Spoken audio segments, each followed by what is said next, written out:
Today, we're going to learn how to program the famous intro, fill or beat, for Megadeth's Holy Wars. This era of Megadeth really defined thrash metal for me, and the way this beat or fill is performed really gives me some things to talk and communicate about. So stick around. Let's hear this real quick.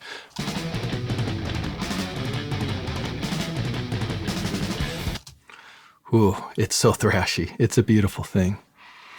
I want to talk about two things. I'm not going to spend too much time on them because I'm going to cover them more in detail in the future. But as we've been watching this grid editor series, I've been defining things and trying to build the vocabulary between me, between you, or between you and other musicians so we can communicate better. And I want to talk about pickup notes, which there's a pretty easy definition to. And I want to talk about not about triplets, but what is not a triplet. Because a lot of people are still confused, even decades into their career, they're still confused.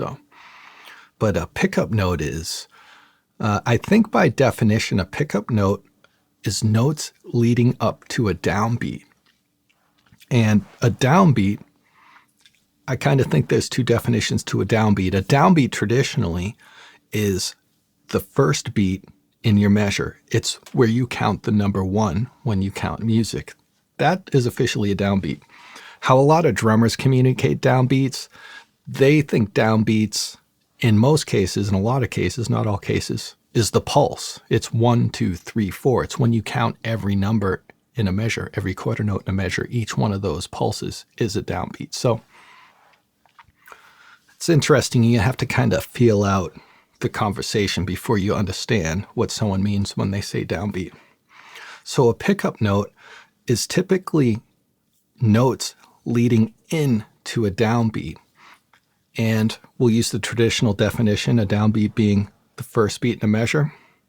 So the measure prior to that, it would be a couple hits leading into that downbeat and emphasizing and making that downbeat more powerful. That's the pickup note's job. It's a prelude into a downbeat to emphasize the downbeat and put more weight and more of a hit onto it. And you could easily apply this to any definition of downbeat, whether you're talking about beat one or whether you're talking about any of the four quarter notes in a beat. We're talking about 4/4 standard time today, by the way. Pickup notes can lead into any downbeat, in my opinion.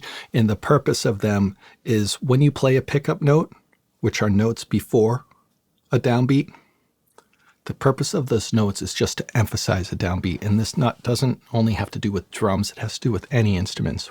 Especially I've been talking about pickup notes on guitar since I was young and training on guitar. They exist for every instrument. So when we hear this Megadeth intro, the reason why I wanted to talk about pickup notes is because we're hearing the first note of this song, ba-da-da-ba, that first note. That note is not on the downbeat. Me as a 12-year-old guitarist never realized that. I thought the first note I hear is the one. But in this case, the third note we hear is the one because there's two pickup notes before it. Ba-ba 1, ba-ba 2, ba-ba 3, ba-ba 4. So those first two ba-bas I hummed out, those are all pickup notes into the downbeats. Ba-ba-ba, ba-ba-ba, ba-ba-ba, ba-ba-ba, ba-ba 1, ba-ba 2, ba-ba 3, ba-ba 4. Now listen.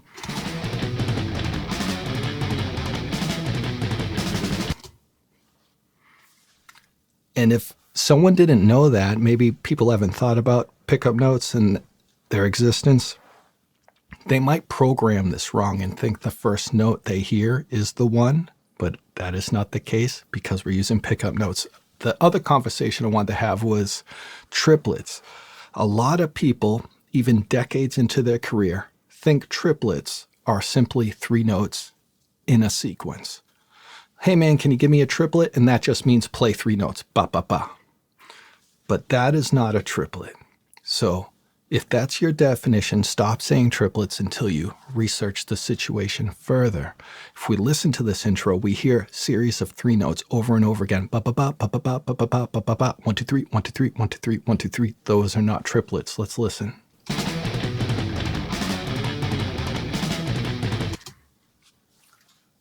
Those are three notes in series with silence. and then 3 notes in series with silence, 3 notes in series with silence. There's actually 4 notes there. It's just the 4th one is a rest or it's silence. So there's actually 4 notes there. It's a whole straight feel, not a triplet feel. You can't really tell if you're using triplets or not unless you hear how the note reacts to a metronome or a pulse, how notes are divided in between a measure over time. Can you actually tell if they're triplets or not? And they have a completely different feel. And the most broadest example would be a blues shuffle. That's typically where triplets are heard, never mind progressive music in general. So if you don't know what a triplet is, stop saying triplet. Triplet is not 3 notes next to each other. 3 notes next to each other, in most cases, probably a straight note and not a triplet. And feel free to pursue triplets and really learn what they are. I'll put a video, an older video I did a long time ago talking about this if you want to learn more. So these are not triplets. These are 3 notes next to each other with a rest. That would be 4 slots for a note. That would be a straight, even feel. Anyway, here we go. Let's do Megadeth's Holy Wars. Now, you probably want to find a kit with 4 toms. 3 will do you, but 4 would be appropriate because when this guitar line happens, it actually moves up a step in pitch, and I believe 𝗪𝗔𝗡𝗧𝗪 moves the tom pitch up when the guitars do that. And much respect for 𝗪𝗔𝗡𝗧. I got to jam with him a couple times when I worked at the Musicians Institute in Hollywood. He would come in and play some cover songs, Megadeth cover songs for the students, and he would do it for hours on end, the same songs over and over just to take care of the kids. And it was a beautiful thing to have him, and he had a great attitude when it came to just presentation and being nice and being professional. He was absolutely amazing. Rest in peace, 𝗪𝗔𝗡𝗧𝗪. Thanks for being on one of my favorite thrash albums ever, which is the Rest in Peace album, which Holy Wars is from. So try and pick a library with at least 4 toms, 3 will do ya, and let's hop over to the grid editor. Now we're using pickup notes. The first note we hear in the song is not on the 1. So let's start this song on measure 3 so we can write pickup notes into measure 3.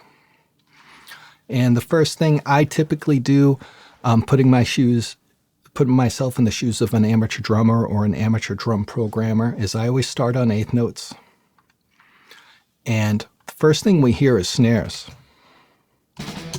Ba-da-da, ba-da-da.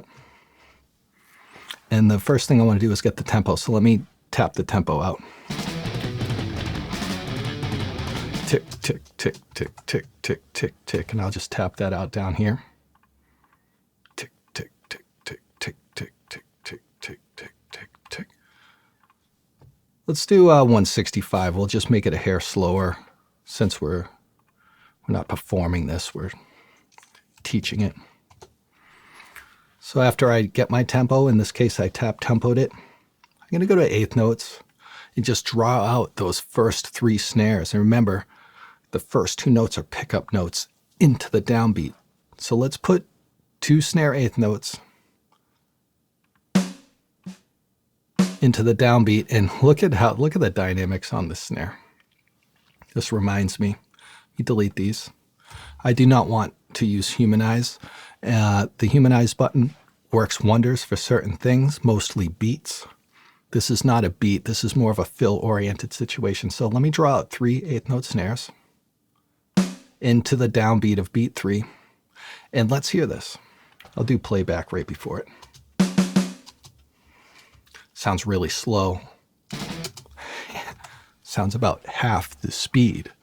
So at this point, I might realize 8th notes are too slow, even though that's where I always like to start to get my bearings. So let's try 16th notes, since 16th notes are twice as fast as 8th notes.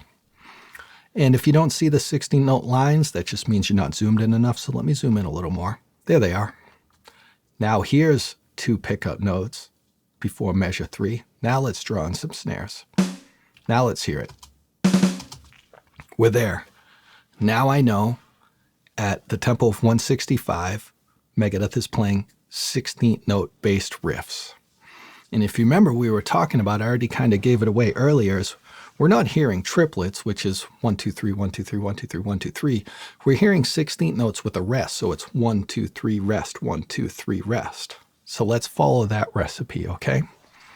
1, 2, 3, rest. 1, 2, 3, rest. 1, 2, 3, rest. Ba-da-da-da-da-da-da-da. 1, 2, 3, rest. 1, 2, 3. Okay? Let's just hear this. And let's listen to the song. That's it right there, except we just got to drag those snares out to the appropriate instrument. And I think that's pretty straightforward. It's just, are you used to hearing snares and toms? And if you are, you drag them to the right spot. And if you aren't, you know, you got to sit down and meditate through that Megadeth mix and decide what instrument any of these patterns go to. So let's just do this.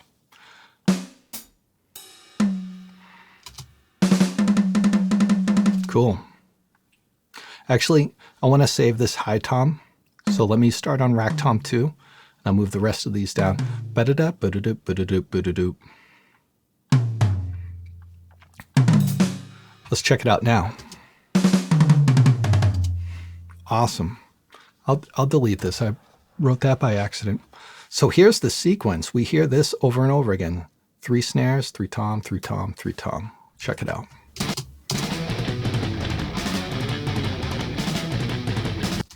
So we can duplicate this 3 times and just have a very minimal amount of editing later to do to complete this. So check this out. Let's just listen to this and make sure this is ballparked. Let's sign off on this before we continue.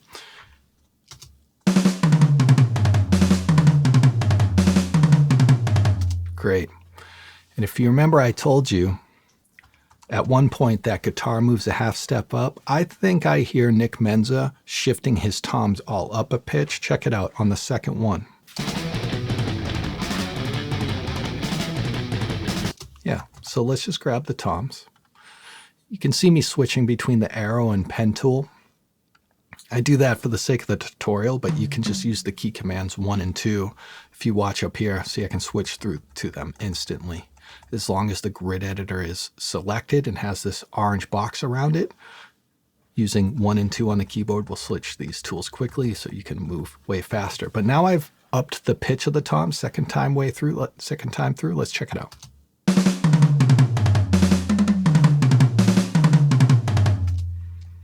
That's it, except there's a tail on the end here. So let's just check out that tail.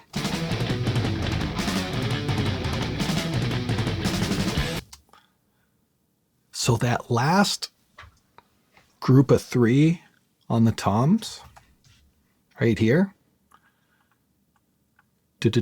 he doesn't do that anymore. He actually moves over to the snare and just does a roll right out to the end of the measure. Now, my ears are used to hearing this stuff, so I can kind of hear stuff quickly. I can keep it in my head long enough and then translate it somewhere else. But let's just listen to it together real quick. And let's focus on a snare roll at the end of this riff.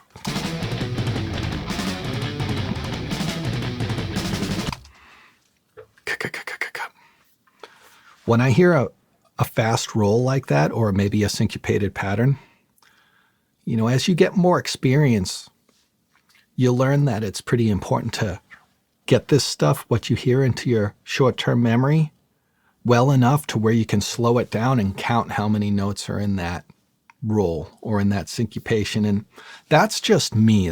That's not how you have to do it. But if you're not programming fast, maybe me revealing this information to you might help you, you know, think about a workflow you should try. So when I hear the snare roll at the end, I'm going to just try and focus on it and capture it in my head, memorize it in my head, and then slow it down in my head so I can count out how many beats are there. Let's focus on the snare roll. I think it's right here.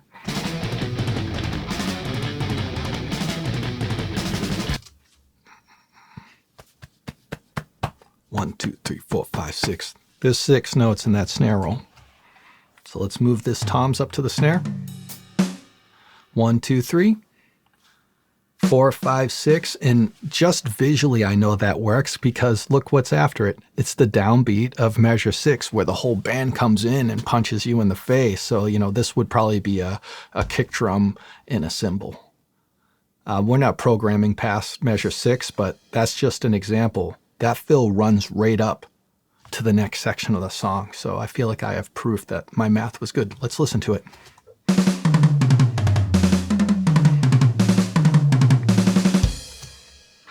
So these notes here, these two notes here, those are pickup notes because they're leading up to and emphasizing a downbeat. These are as well if you consider the downbeat the pulse, as in the pulse is 1, 2, 3, 4, each quarter note in a 4/4 measure. So look, these are all pickup notes into a downbeat. Pickup notes, downbeat, pickup notes, downbeat, pickup notes, downbeat. Also, what I was emphasizing is just because you see 3 notes next to each other, that does not mean it's a triplet. There's a good chance it is not. All right, more progressive music uses triplets, or particular genres of music are themed around triplets.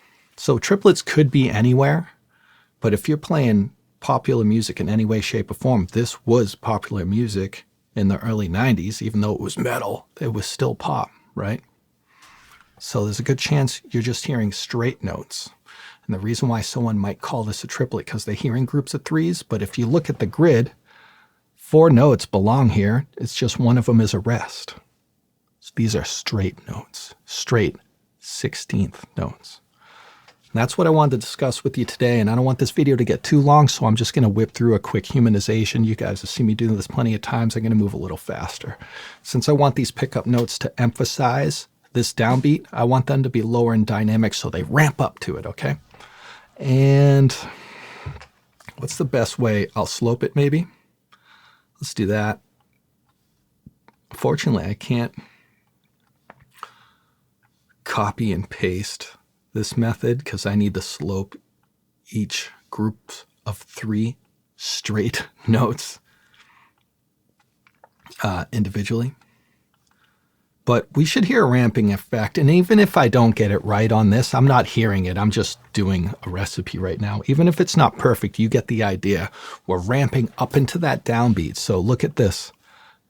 Where the downbeat is, right here, it's the loudest. We're ramping up. So these pickup notes emphasize a downbeat.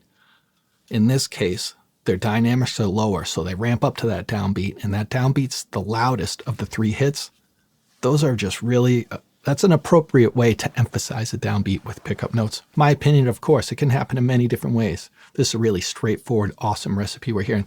So let's hear if we notice these ramps help out the downbeats, emphasize the downbeats. And if they don't, hopefully you at least get the picture because I don't want to spend too much time here.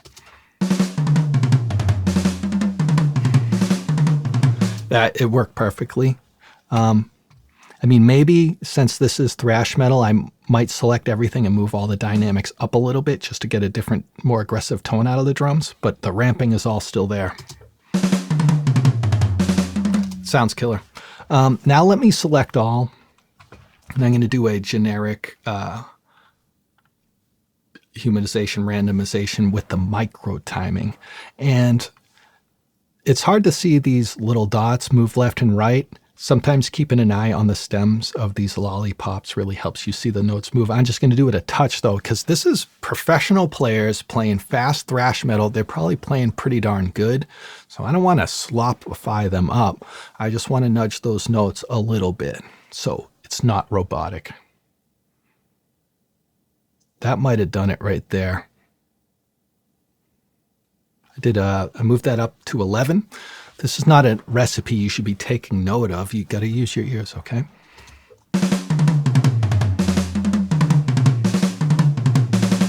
Feels like it breathes a little bit, but let me just make it a little more. Let's go up to 14.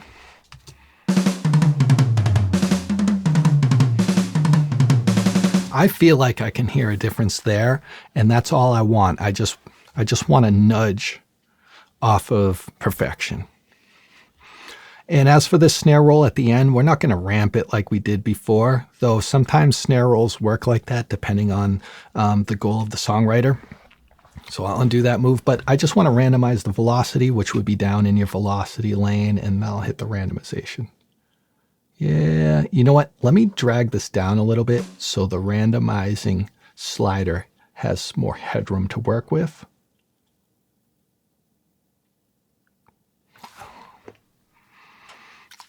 I'm going to slope this left a hair.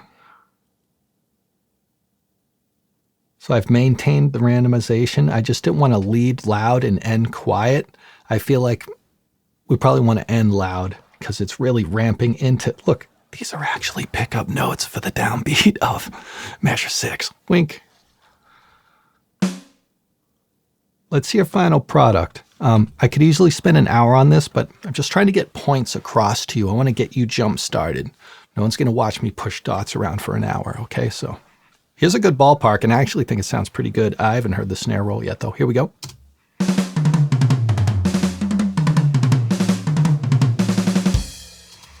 Hot damn.